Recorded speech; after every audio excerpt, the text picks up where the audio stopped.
Hey everybody, welcome to Lawyer Live with Matt the Lawyer. I am Matt the Lawyer.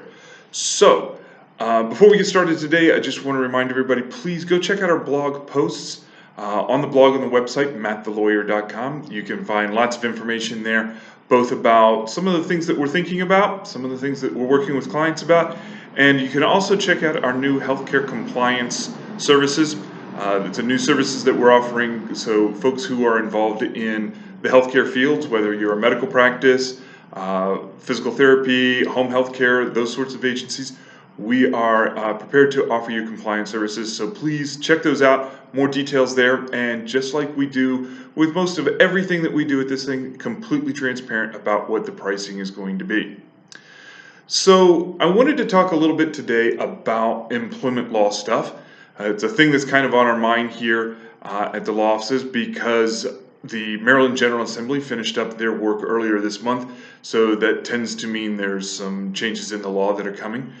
But I also came across and connected with another lawyer based up in New York with the unlikely name of Penn Dodson.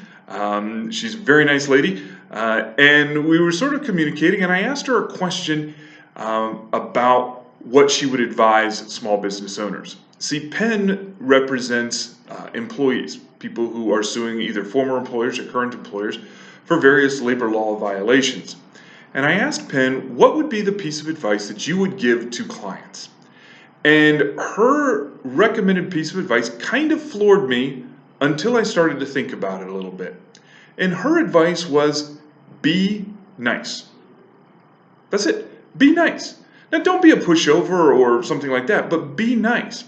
See, I think a lot of times what happens with people like me, sometimes we get a little too focused on eliminating risk, on focusing on the law a little too much.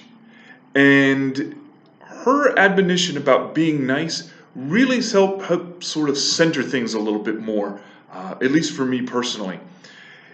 It is very easy to get wrapped up in policy and in law and in doing those sorts of things, but at the end of the day, your employees are people, and they're people with a variety of things going on in their life outside of the work that they do for you and your business. So if you have an employee who comes to you and says, oh man, my kid is sick, this is happening in my life, that's happening in my life, I'm struggling to get it here on time because of X, Y, and Z, be nice. An employee manual provides some guidance, but it's not written in stone. Maybe you need to consider some change in operating hours for this particular employee. Maybe you need to grant maybe it needs to be some unpaid leave. Maybe it needs to be some other sort of accommodation that you can use with an employee to make their life easier. See, employees, when they are stressed and they're freaking out, they are not very productive. And if they're angry at you, they're going to take it out. We live in a time of social media where outrage is the primary emotional driver of what happens on Facebook and Twitter and wherever else. And if an employee is bad-mouthing you because you're not being very nice, then you're in a situation where it's going to come back to you. It's going to hurt. It's going to hurt in a way that you never really anticipated. It may hurt your ability to hire and recruit other employees. It may hurt your ability with your own customers, because then they start to wonder, is this really somebody I want to do business with? So you have to sort of think about that.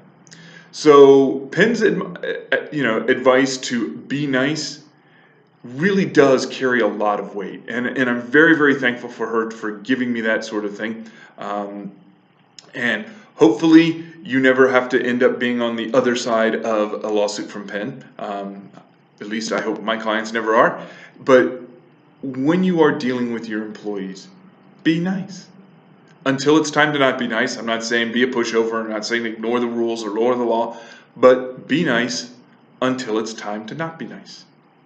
So that's just a quick little hint. I want to thank Penn Dodson for her information. I am going to put her information to her practice and her Twitter and stuff downstairs in the show notes. And in the meantime, go out and watch some live soccer. See y'all later. Bye-bye.